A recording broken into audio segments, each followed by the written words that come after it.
تمہارا کیا کمال ہے، 5,000 تمہارے اور 5 ہی اس ڈاکٹرنی کے ہیں، باقی 10,000 مجھے دو۔ ویسے بھی جو میں نے سوچا تھا وہ ہو چکا ہے، وہ لڑکا شادی نہیں کرے گا اور یہ ساری عمر کما کر ہمیں کھلاتی رہے گی۔ میں نے گرنے سے بچنے کے لیے دیوار کا سہارا لیا۔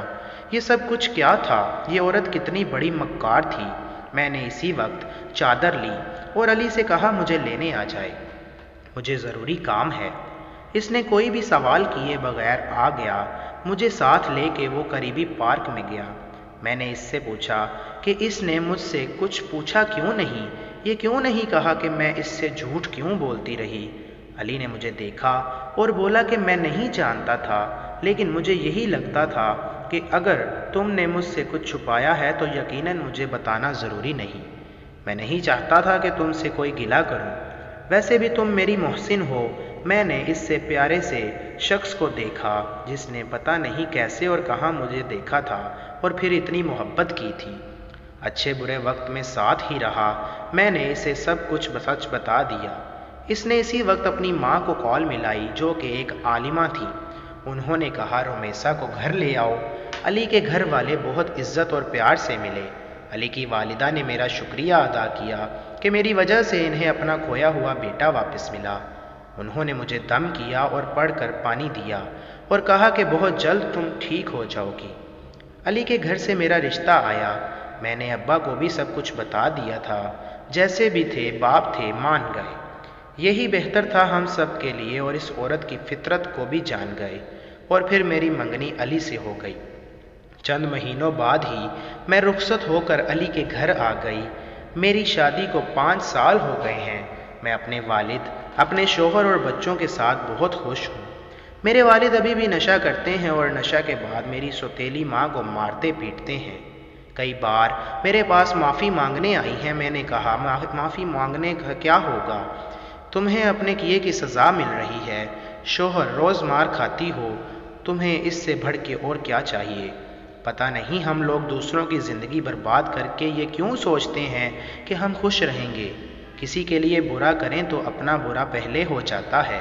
کچھ لوگ سبز باغ دکھاتے ہیں لیکن جب کچھ کرنے کا وقت آئے تو آپ کے ساتھ نہیں ہوتے۔ دوستو، اگر آپ کو آج کی یہ ویڈیو بھی پسند آئی تو کائنڈلی ویڈیو کو لائک کریں اور ہمارے چینل توفیق وائس کو سبسکرائب کر کے بیل آئیکن لازمی دبائیں تاکہ ہماری آنے والی ہر نئی ویڈیو آپ تک بر وقت پہنچتی رہے۔ تو ملتے ہیں کل ایک نئی ویڈیو کے ساتھ، تب تک کے لیے اللہ حافظ۔